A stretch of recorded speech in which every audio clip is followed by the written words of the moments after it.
Random House Audio presents The Noble Hustle, Poker, Beef Jerky, and Death. Written and read for you by Colson Whitehead. The Republic of Anhedonia. I have a good poker face because I'm half dead inside. My particular combo of slack features, negligible affect, and soulless gaze has helped my game ever since I started playing 20 years ago, when I was ignorant of pot odds and M-theory and four-betting. And it gave me a boost as I collected my trove of lore, game by game, hand by hand.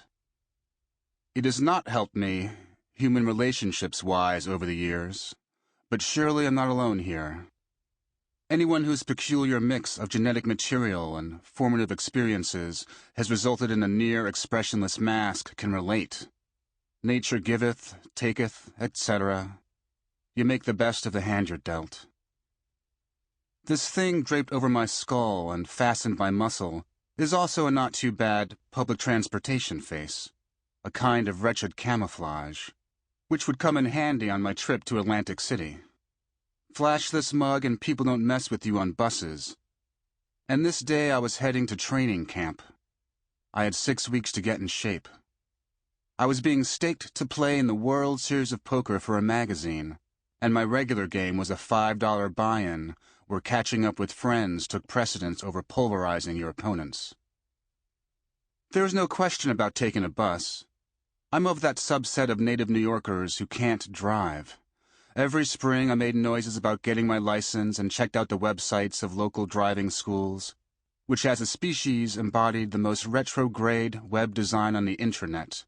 Real Galapagos stuff, replete with frenetic logos and fonts they don't make anymore, the HTML flourishes of the previous century. How could I give my money to a business with so incompetent a portal? My wife and I owned a car, and she drove us everywhere, which came to be a hassle. I used to joke that I was afraid of getting my license, that I was at a point in my life that the first time I got behind the wheel, I'd just keep driving. The first couple of times I made this joke, people laughed.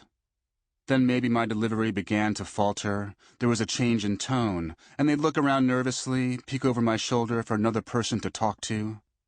My wife had the car now. We got divorced 4 days prior. I've been looking forward to a descent into some primo degradation to start my trip. A little atmosphere to match my mood, but of course the Port Authority was cleaned up now, like the rest of the city. In the daytime, anyway. Across the street, the shining New York Times tower watched over the entryway, a beacon of truth and justice and Renzo piano. And inside the terminal corridors, the stores were scrubbed nightly, well buffed. The reassuring and familiar places you've shopped at plenty. Duane Reade, Hudson News, the kiosks of big banks yet to fail.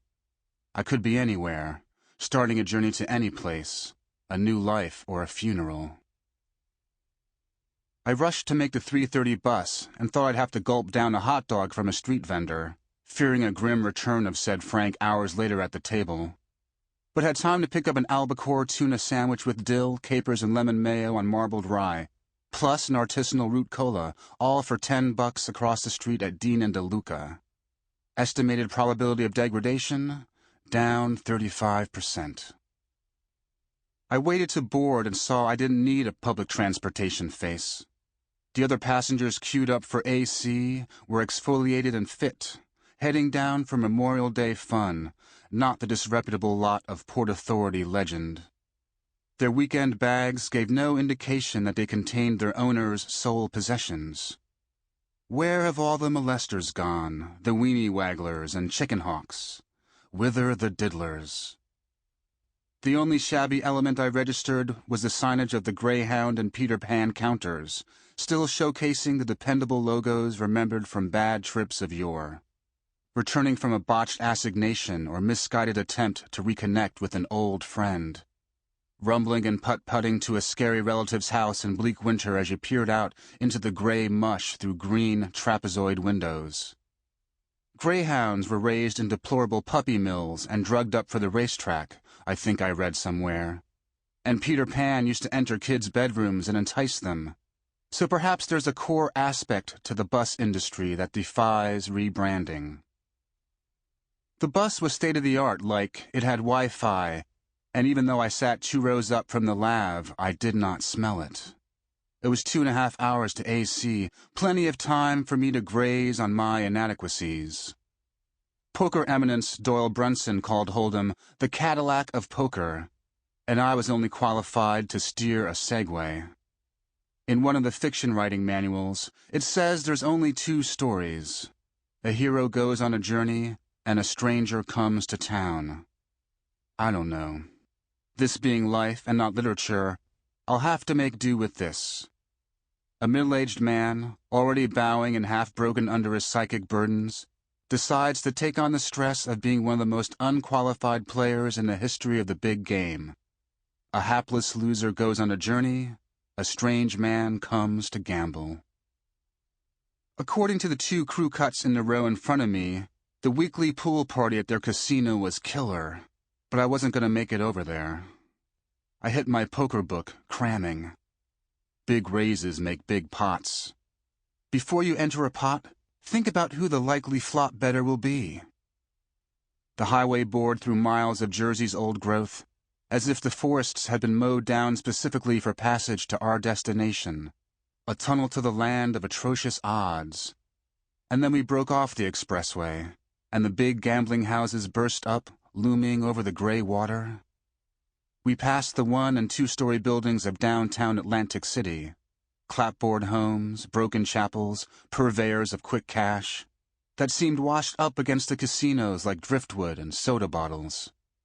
Then we pulled into the leisure industrial complex. Growing up in the city, I never went to a lot of malls, so I didn't have the psychological scars of my Midwestern friends, who cringed at the thought of all the adolescent afternoons spent mindlessly drifting across the buffed tile. I like the leisure industrial complex when I can find it, those meticulously arranged consumer arenas. I don't care if it's a suburban galleria sucking the human plankton into itself from the exit ramps, or a metro area monolith stuffed with escalators to convey the herd to the multiple price-pointed retail outlets, food court stalls, and movie screens. Give me a red-brick pedestrian mall, reclaimed from urban blight and dolled up to commemorate some location of inflated historical import. I love those guys. There's a multiplicity of diversion, sure, but more important is that a sector of human endeavor is diligently trying to improve itself and succeeding spectacularly. Consumer theorists, commercial architects, and scientists of demography are working hard to make the LIC better, more efficient, more perfect. They analyze the traffic patterns and microscopic eye movements of shoppers, the implications of restroom and water fountain placement, and disseminate their innovations for the universal good. Even if we fail ourselves in 1,000 ways every day, we can depend on this one grace in our lives. We're in good hands. Anyone who's gambled in the past 20 years knows that casinos are high rollers in the LIC. The contemporary casino is more than a gambling destination. It's a multifarious pleasure enclosure intended to satisfy every member of the family unit. Reimagined as resorts, there's moderate stakes blackjack for dad, a sea salt spa scrub for mom, the Cortex agitating arcade for the youngsters, or the men's mani-pedi suite for dad, Pai-Gow poker for mom, and highly supervised kids camp for the little ones, once you sign the liability waiver. A mall with living rooms, the concept of such a thing, to eat, drink, and play, and then dream inside its walls. No windows, for what sight could be more inspiring than your true self laid bare, with all its hungers and flaws and grubby aspirations? Stroll past the high-end shops with accented names, recognizable theme restaurants owned by TV chefs, indoor big tops, man-made wave pools, and find nourishment for any desire zipping through your brain. If there's a gap in the perimeter through which an unfulfilled wish might escape, it will be plugged by your next trip. They even have bus depots. Some casinos are equipped with snap-on bus depots, an optional component for the base model. like the Tropicana. Today's outpost... Sample complete. Ready to continue?